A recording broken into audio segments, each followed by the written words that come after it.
Jonathan Tassini, at Jonathan Tassini, is the author of The Essential Bernie Sanders and His Vision for America, president of the Economic Future Group and the host of the Working Life podcast. His book Resist and Rebel: The People's Uprising in America will be published in the fall. The opinions expressed in this commentary are his own.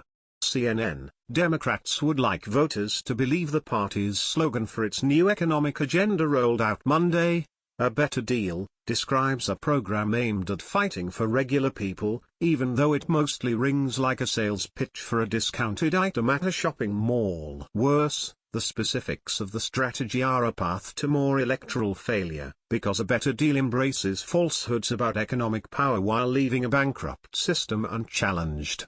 Right after the presidential election, I argued that the crisis facing Democrats, which was at least a decade of electoral losses in the making, boiled down to a failure to show voters any clear differences between the parties when it comes to propping up a failed economic system. As it now stands, it's a system in which lobbyists shower both parties with money. Tax cuts for business and keeping taxes too low on the wealthy are a bipartisan goal. Healthcare is still something to leave in the hands of insurance companies and, above all, the glory of the free market is extolled by Democrats and Republicans.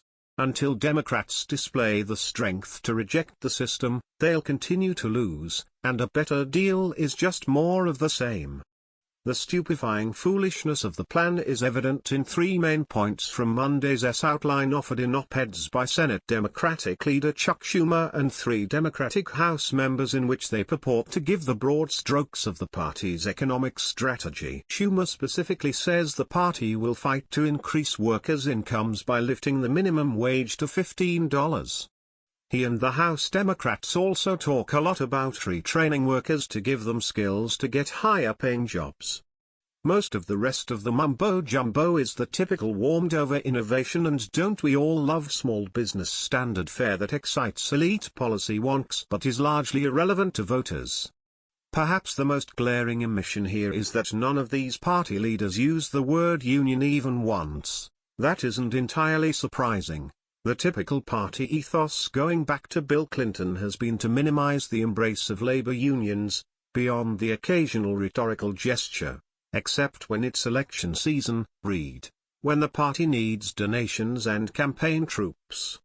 But the fight for 15 has been primarily funded by unions, some of whom frankly were dragged into the battle by other affiliated organizations who were less than inspired by the Obama administration's and congressional Democrats' support for a paltry minimum wage hike to $10.10, to the consternation of the Wall Street wing of the party. The Bernie Sanders movement made $15 an hour a central part of its economic message, and forced $15 an hour as a goal into the party's 2016 platform. And if raising wages and preserving pensions is what Democrats want, they're not going to get it without growing the power of unions. Unions built the middle class. Wages are low because, over the past several decades, employers have effectively stolen the productivity gains made by workers, and only by revitalizing unions, publicly, aggressively and explicitly, will that change. Schumer and the House Democrats compounded this problem Monday by perpetuating the myth that workers need more skills to get high-paying jobs and that politicians can ensure they get those skills by, you guessed it, that surefire election winner, giving a tax credit to companies. This has been an untenable proposition going back to the 1990s, when then Labor Secretary Robert Reich flogged his elitist symbolic analyst's solution, in which workers can all find a place in the creative and knowledge economies, which supposedly fix everything.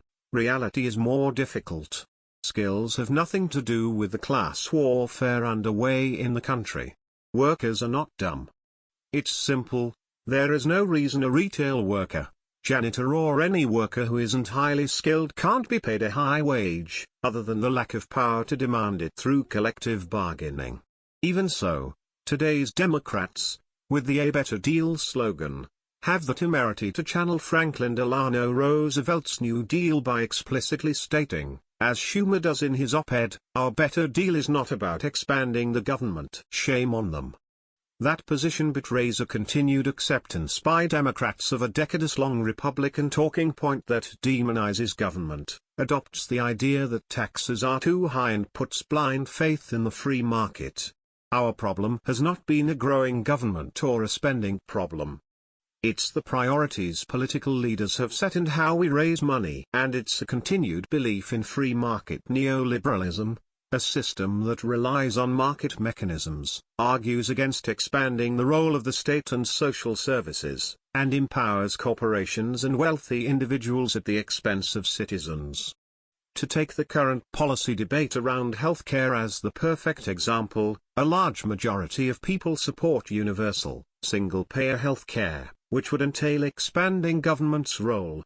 Yet, Schumer is trying to short-circuit universal healthcare as a party priority, even though it would end up saving businesses and average people hundreds of billions of dollars. The ideological straitjacket a better deal creates goes deeper than a neglect of history or a refusal to empower citizens. It's a failure of political philosophy and imagination. Its advocates say they want to protect the promise of Social Security and Medicare. But embracing a growing government would expand Social Security and Medicare, and, then, also fund free college education, and guaranteed annual incomes and a livable pension.